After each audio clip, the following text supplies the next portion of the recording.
SCX24 Obstacle Construction, take 25. Hello again, and I recently had a subscriber talk to me about making obstacles, and so let me just start and show you what I've done here. This right here is an obstacle that I built, and I know a lot of guys, what they do is they just take two sticks and they put like popsicle sticks on, glue them on there. I didn't really want that. What I wanted the feel of is if like you were out in the woods with a Jeep and you had to cross a river and all you had was a chainsaw and rope. What would you do? You would make a bridge just like this. And this bridge, I designed it for failure. So when I first put it together, I just tied it all off and drove my Jeep across it both ways, this way and this way, to see how it performed. If it easily went across, I spread things out more to make it more difficult. So just for an example, the approach angle on my Jeep coming from this side, you can see that the approach angle is pretty tall from this side, and from this side the approach angle is moderately tall. So it's not, this is designed to make it very difficult for my Jeep to crawl across. The other thing is when I'm using it, there are holes where the wheels can fall through in different areas, so that you have to kind of take certain lines with it to get across.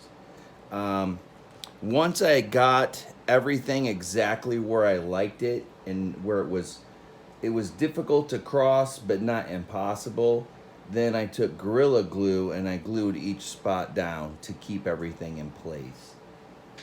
The second one I did was a little bit smaller bridge, but it's a little bit more tricky to get across because there are a lot more areas where your tires can fall through. As you can see here, the tire easily falls through in those spots. So when you're going through, you have to try to stay on the edges. And this is also a very difficult bridge. Let me get this one out of the way. This was also a very difficult bridge to get across technically from each side. The next thing I use is Jenga blocks. If you have a Jenga game in your house, why aren't you using your blocks as obstacles?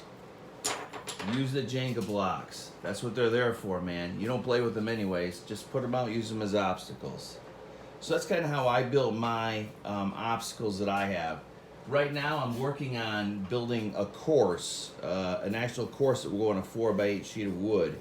And I've been experimenting with this size of a course.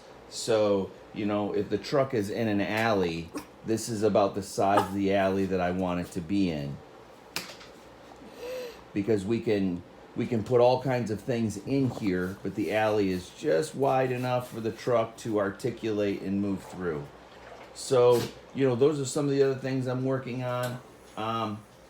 In the springtime, I'd like to make a course that's on a 4x8 sheet of wood that has two small mountains and a river flowing through it. But we've got miles to go before we get there. Hope this helps you. Cool beans.